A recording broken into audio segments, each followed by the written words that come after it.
మీ మోకాల నొప్పులకు ఎటువంటి సర్జరీ లేకుండా ఎపియాన్ పెయిన్ క్లినిక్ అందిస్తున్న అత్యాధునిక చికిత్స. సుమన్ టీవీ ప్రేక్షకులకు నమస్కారం. నా పేరు doctor Mohan Vamshi, chief surgical oncologist, omega hospitals, Gachibowli, Hyderabad.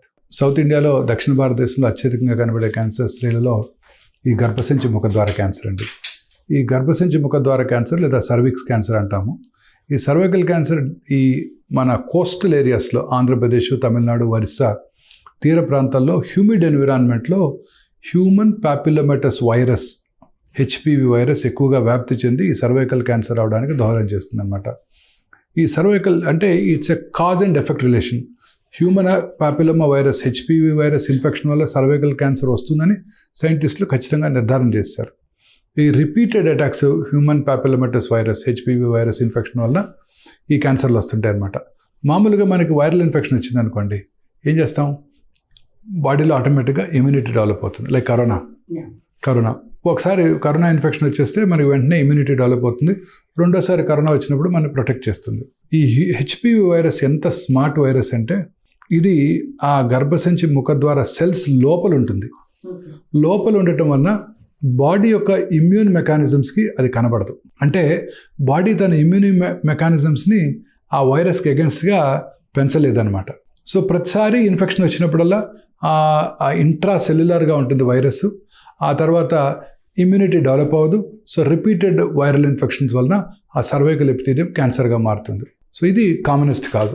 So ఇతరత్ర రిస్క్ ఫ్యాక్టర్స్ చాలా ఉన్నాయి.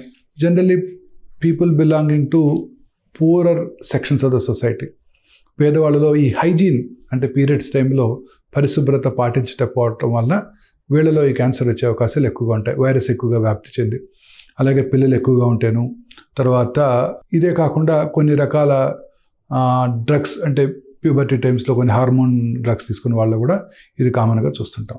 So generally poorer sections of the society ఎక్కువగా చూస్తుంటాం.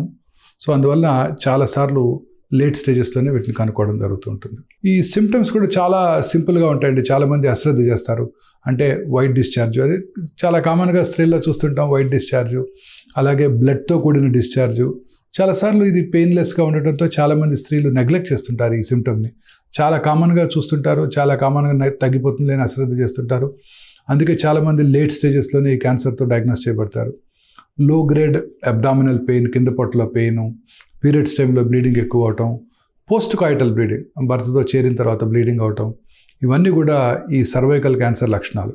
ఈ లక్షణాలు ఉన్నవాళ్ళు ఎప్పుడు కూడా అశ్రద్ధ చేయకూడదు.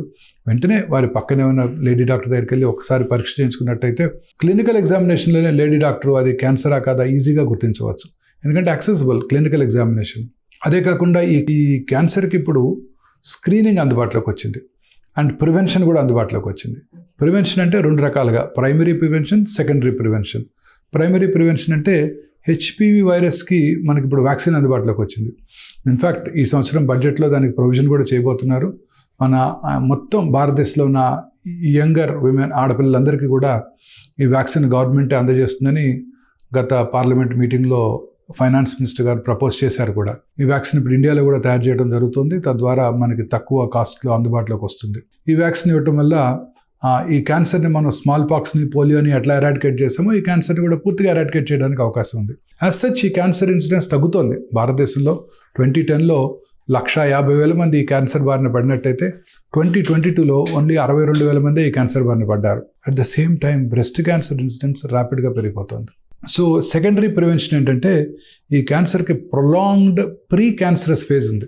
అంటే రెగ్యులర్గా స్క్రీనింగ్ చేయించుకోవడం ద్వారా ఈ క్యాన్సర్ రావటాన్ని ముందుగా పసిగట్టవచ్చు. క్యాన్సర్ రాకముందే గుర్తించి తగిన చర్య తీసుకుంటే క్యాన్సర్ రాకుండా చేయవచ్చు. Breast cancer, ovarian cancer, prostate cancer మనం స్క్రీనింగ్ చేసినట్టయితే క్యాన్సర్ని వచ్చిన తర్వాత అర్లీగా గుర్తించవచ్చు. కానీ సర్వైకల్ క్యాన్సర్ అలా కాదు. మనం స్క్రీనింగ్ చేసుకున్నట్టయితే క్యాన్సర్ని రాకుండా చేసుకోవచ్చు. So this is secondary prevention. ఈ రెండు రకాలుగా మనం ఈ క్యాన్సర్ని పూర్తిగా రూపుమాపడానికి అవకాశం ఉంది. కొంచెం ప్రజల్లో కొంచెం జాగ్రత్త, అవగాహన అవసరం అన్నమాట. ఇది చాలా సింపుల్ అండి. ఈ క్యాన్సరు అర్లీ స్టేజ్లో కనుక గుర్తించినట్టయితే సర్జరీ చేయడం ద్వారా ఈ క్యాన్సర్ని పూర్తిగా క్యూర్ చేయవచ్చు.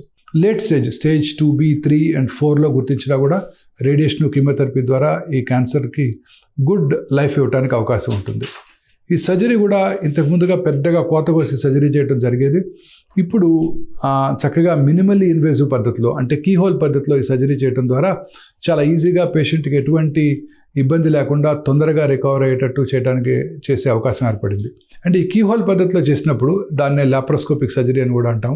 మనం కంటితో చూసిన దానికన్నా ఈ మ్యాగ్నిఫైడ్ ఇమేజెస్, ఈ హైలీ సెన్సిటివ్ కెమెరాస్ వాడినప్పుడు 10 to 16 టైమ్స్ మ్యాగ్నిఫైడ్ ఇమేజ్ మనకి మన ఆపరేషన్ రూమ్ స్క్రీన్లో కనబడుతూ ఉన్నప్పుడు సర్జరీ చేయడానికి కూడా ఈజీగా ఉంటుంది.